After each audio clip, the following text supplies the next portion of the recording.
이를 실행하여 바나바와 사울의 손으로 장로들에게 보내니라. 아멘. 오늘 이 시대의 특징 중 하나를 꼽는다면 아마 이것일 거라고 생각이 됩니다. 정보도 많고 기술도 나날이 발전하는데 갈수록 사람들은 책임지는 것을 싫어하고 공감의 말은 많아지고 있는데 실제적인 사랑은 적어지고 있는 것입니다. 다시 한번 이야기를 할게요. 지금 이 시대의 특징이 뭐냐면 정보와 기술은 넘쳐나고 있는데 각각이 책임지고 싶어하는 영역은 줄어들고 공감의 말은 많아지지만 실제적인 사랑은 줄어들고 있다는 것입니다. 우리 주변에서 누가 아프다는 소식이 들려오기도 합니다. 누가 경제적으로 큰 공고함에 빠졌다는 소식도 우리는 듣기도 합니다. 또 선교지에서 여러 어려움들이 있다는 소식을 듣기도 하고 갑작스런 전쟁과 재난으로 한 지역이 송두리째 무너지고 사람들이 피난길에 올랐다는 이야기들도 우리는 옛날보다 훨씬 빠르게 접하고 있습니다. 여러분들은 이런 이야기를 들을 때 여러분 어떤 생각이 드십니까? 우리는 아마 이런 이야기를 들을 때 마음 가운데 안타까운 마음이 먼저 들 거라고 생각합니다. 그런데 거기까지 그 안타까운 마음이 드는 데까지만 우리는 간혹 멈추게 되는 것 같습니다. 누군가는 도와주겠지. 교회가 알아서 하겠지. 정부가 알아서 하겠지. 나는 지금 여유가 없어. 이게 아마 우리의 솔직한 대답이 아닐까 싶습니다. 바로 이런 우리들에게 오늘 본문은, 오늘 하나님의 말씀은 매우 조용하지만 강한 질문을 우리에게 던지고 있습니다. 복음으로 세워진 교회, 예수 그리스도의 십자가의 은혜로 세워진 교회는 과연 어떻게 형제의 필요 앞에서 반응해야 하는가에 대한 질문을 우리에게 던지고 있습니다. 안디옥 교회, 오늘 우리가 보고 있는 이 본문에 나오는 이 안디옥 교회는 예루살렘에서 핍박과 박해를 피해 내려온 수많은 성도들이 있었습니다. 그 중에는 아가보라고 하는 성령으로 말미암아 큰 충만함을 입은 한 사람이 있었는데 그는요 이 교회에 와서 이런 이야기를 합니다. 바로 얼마만 있으면 큰 흉년이 들 거라는 예언을 하는 거예요. 누가는 이 아가보의 한 예언이 글라우디아 황제 때 실제로 이루어졌다라고 코멘트를 달고 있기까지 하고 있습니다.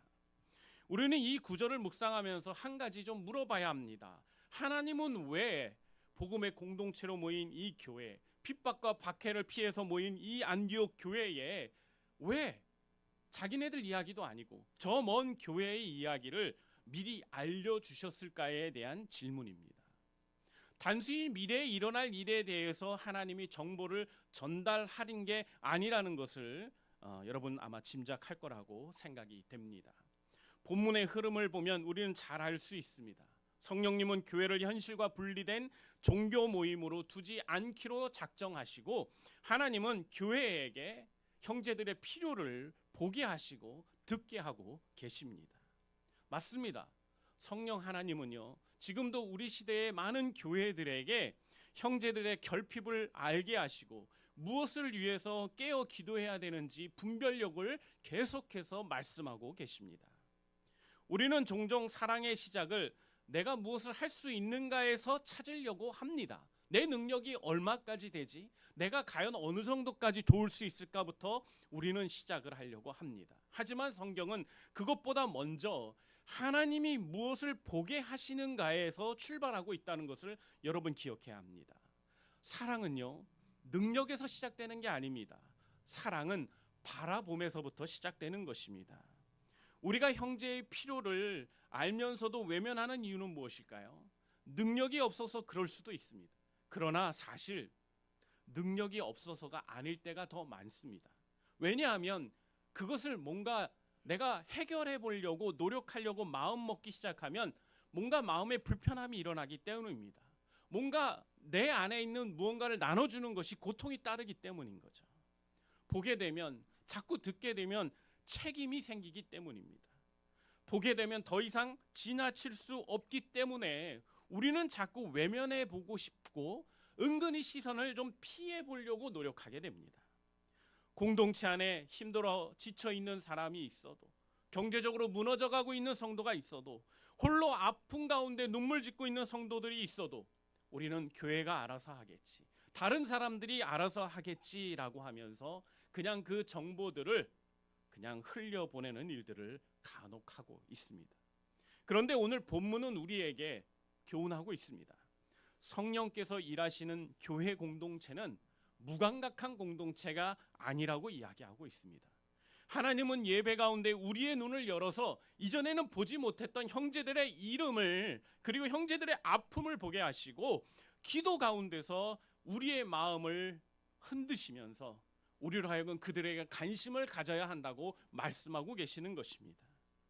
오늘 우리 자신에게 이렇게 한번 물어보기를 원합니다. 나는 지금 무엇을 보고 있습니까? 내가 바라보고 있는 대상들은 누구입니까? 성공하고 있는 사람들입니까? 잘 나가고 있는 사람들입니까? 나보다 연약하고 괴로워하고 고난 가운데 아파하고 있는 긍휼과 사랑이 필요한 사람들입니까?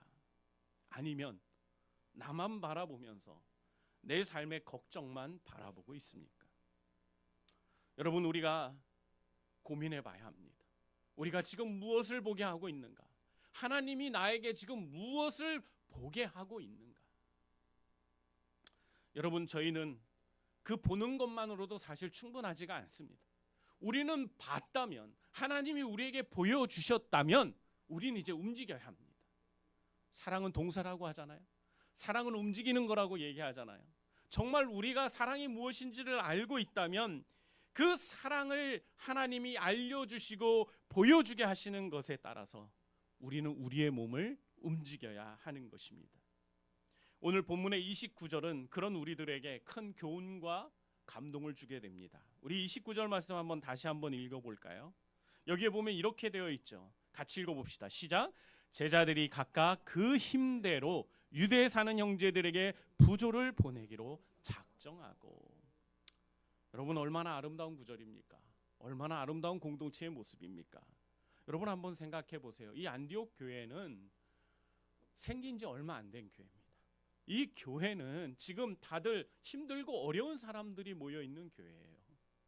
그런데 이들이 지금 앞으로 흉년이 닥치게 될 거라는 사실을 알게 되면서 그들은 각자 그 힘대로 유대 사나 땅에 있는 그 형제들을 위해서 사랑의 헌금을 보내기로 작정했다라고 말을 하고 있습니다. 그리고 그걸로 끝나지 않죠. 뭐라고 얘기합니까? 이어지는 30절을 보면 이를 실행했다라고 이야기하고 있어요. 누구나 계획은 할 수 있습니다. 누구나 마음 가운데 그런 결정은 할 수 있습니다. 그러나 그걸 진짜 행동으로 옮기는 사람은 다릅니다. 오늘 그런데 안디옥 교회는 어땠습니까? 그들 마음 가운데 하나님이 보여주신 그 아픔, 그 어려움, 결핍, 그것들을 듣고 나서 그들은 기꺼이 함께 모여서 함께 이 일에 우리가 함께 마음을 모아 돕기로 하자라고 결정을 내렸습니다. 그리고 이를 실제로 실행해서 교회 공동체의 리더인 바나바와 사울의 손에 의탁하고 그것을 장로들에게, 교회의 리더들에게 보냈다라고 오늘 성경이 기록하고 있습니다. 여러분, 이번 주가 고난 주간이죠. 이 고난 주간에 왜 우리가 이 본문의 이야기를 통해서 우리가 함께 묵상하고 함께 이 말씀을 나눌까요? 전 사실 고민이 됐습니다. 예수 그리스도의 그 골고다 언덕의 그 십자가의 이야기를 여러분들에게 나눠야 되지 않을까. 그런데 딱 계속해서 이 사도행전 강해를 하고 있는데 하나님이 오늘 딱 이 본문을 하게끔 하는 그 기회 가운데 왔어요. 제가 이걸 그 다음 주에 해야 되나 고민을 많이 했습니다. 그러나 이 말씀을 묵상하면 묵상할수록 이 고난 주간에 우리가 이 안에서 꼭 배워야 하고 하나님 우리에게 말씀하기를 원하시는 것이 있다는 확신을 가질 수밖에 없었어요. 그것은 무엇입니까? 하나님이 우리를 위해서 예수 그리스도를 이 땅에 보내신 이유, 예수님이 그 고통과 그 고난의 길을 기꺼이 감내하시면서 십자가를 달리신 그 이유는 바로 우리를 향한 사랑이었기 때문입니다.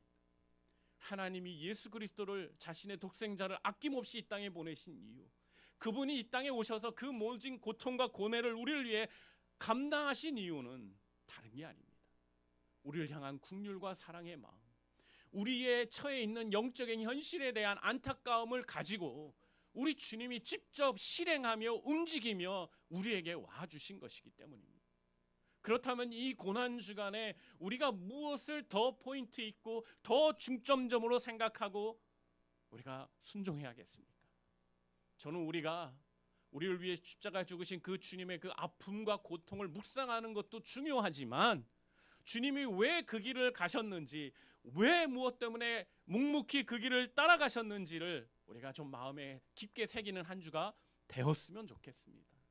그리고 정말로 우리의 마음 가운데 그리스도가 품었던 그 풍성한 사랑의 마음을 우리도 같이 채워갔으면 좋겠습니다. 그리고 단지 그것을 마음에만 머무는 것이 아니라 우리가 실천하고 실행하는 우리 멋진 성도들과 제가 되었으면 좋겠습니다.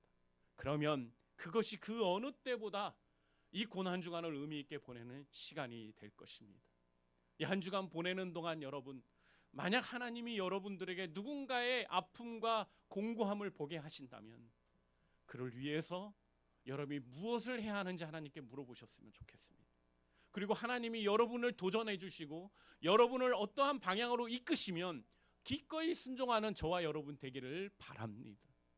또 누군가가 힘들고 어렵다는 소식이 들려오는 상황들이 있다면 우리가 그것을 듣고 하나님께 기도하며 그 문제 가운데 하나님 역사하시도록 기도할 뿐만 아니라 우리가 그들의 그 아픔에 반응할 수 있었으면 좋겠습니다.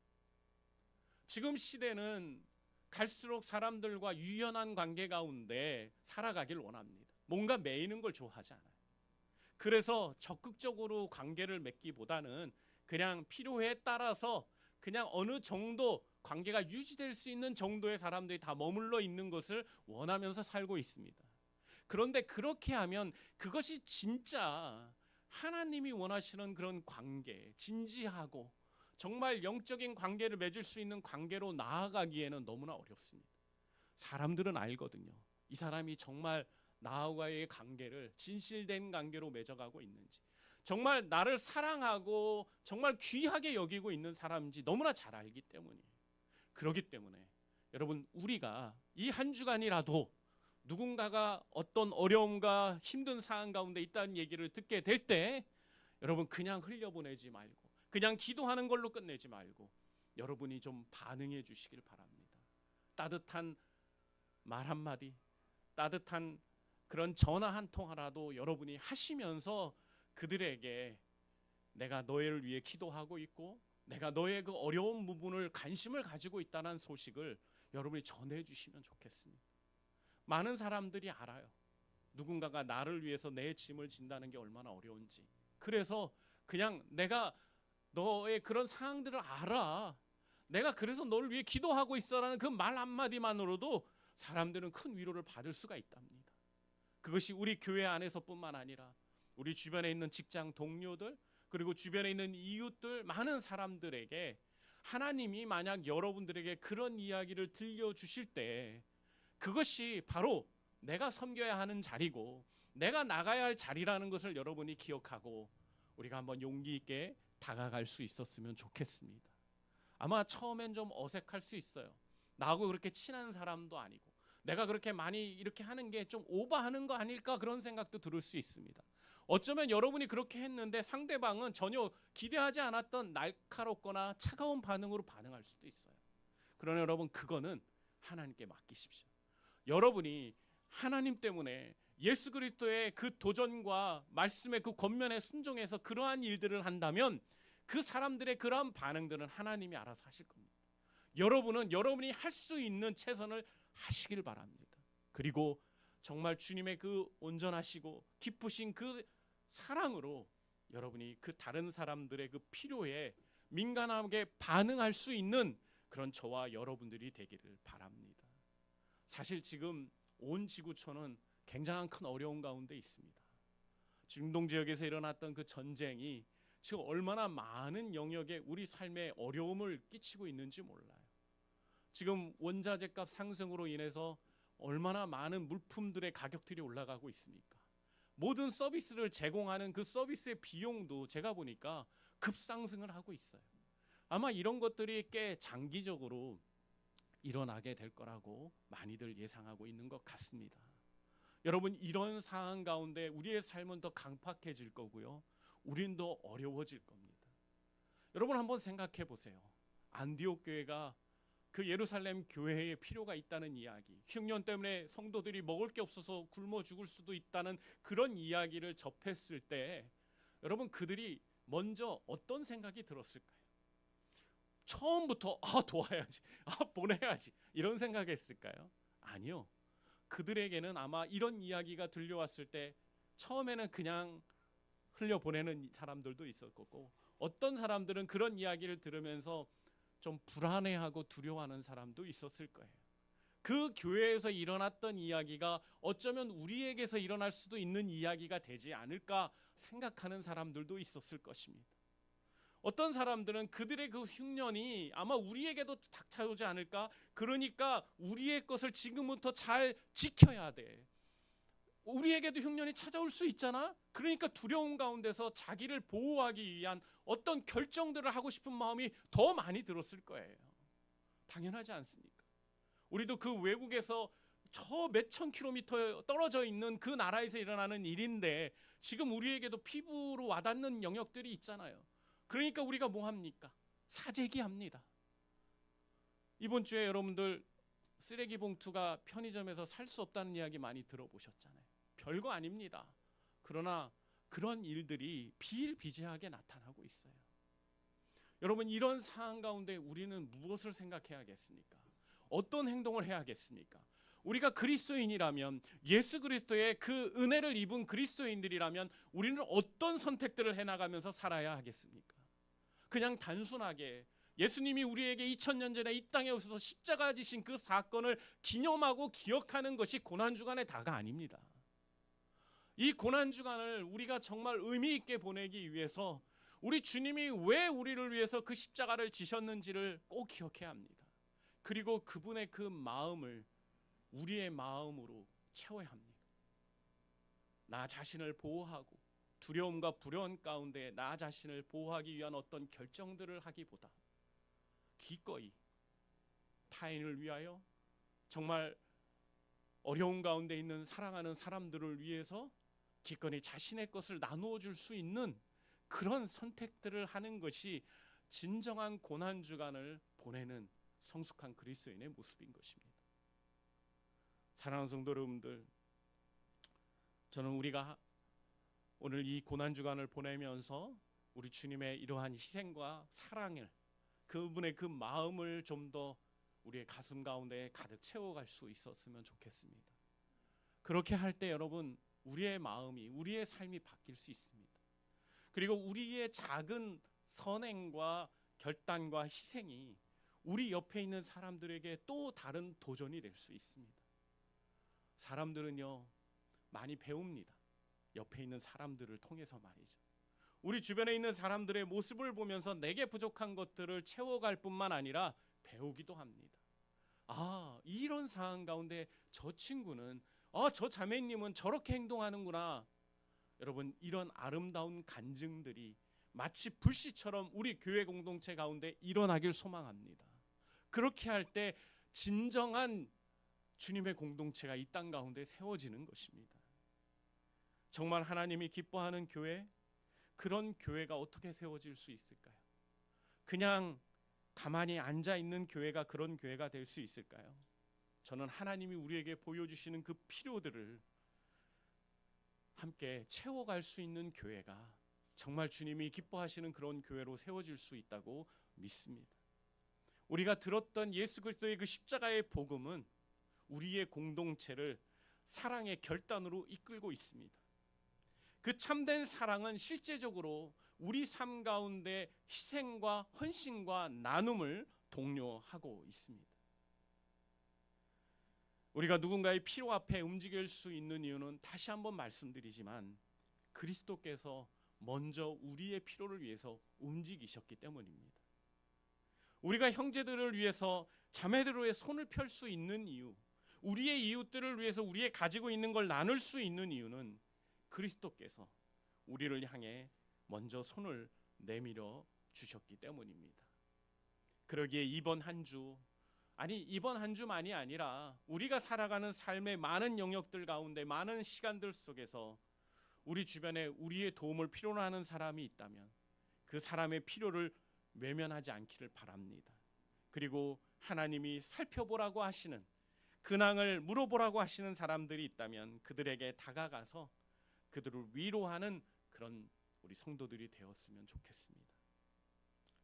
하나님께서 우리 꿈을 심는 교회를, 우리 성도를 그렇게 아름다운 모습으로 세워주셨으면 좋겠습니다. 필요를 아는 교회가 아니라 필요 앞에 움직이는 교회, 말로만 사랑하는 교회가 아니라 실제로 사랑이 흘러 넘치는 그런 아름다운 교회, 복음을 말하는 교회가 아니라 복음의 열매가 공동체 안에 보이는 그런 교회로 우리 교회가 세워질 수 있다면 얼마나 많은 사람들이 우리 교회와 성도들을 통해서 위로함을 받을 수 있겠습니까? 우리 주님이 우리를 통해서 그 일들을 감당하기를 기대하고 계시는 줄 믿습니다. 그리고 여러분들이 이미 그런 기대에 충분히 반응하고 있고 잘하고 있습니다. 그래서 감사하고, 그래서 하나님이 우리를 이뻐하시는 줄 믿습니다. 우리가 하나님 은혜 안에서 받은 그 귀하신 사랑을 우리가 잘 기억하면서 이번 한 주간 살아가는 동안에 변함없는 이 사랑으로 주님을 기쁘시게 하는 저와 여러분 모두가 되길 주님의 이름으로 축복합니다. 기도하겠습니다. 아버지 하나님, 우리들의 눈을 열어서 우리 주변에 있는 많은 사람들의 필요를 보게 하여 주시옵소서. 그리고 성령께서 우리가 알지 못하고 보지 못했던 많은 사람들의 필요와 그리고 어려움들에 대한 이야기도 듣게 하여 주시옵소서. 그리고 무엇보다도 그러한 이야기들 속에서 우리가 하나님께 기도할 뿐만 아니라 그들을 위해서 혹 우리가 감당해야 될 영역이 있다면 주님, 우리가 담대하게 두려워하지 말고 믿음으로 행하는 자들이 되게 도와주시옵소서. 하나님께서 우리를 위해 먼저 일하시고 먼저 우리의 공고함을 살펴봐 주셨던 것처럼 우리 사랑하는 성도들도 이 고난 주간을 한 주간 보내면서 그 은혜를, 그 사랑을 기억하는 우리 모든 성도들이 되게 하여 주시옵소서. 감사드리며 예수님의 이름으로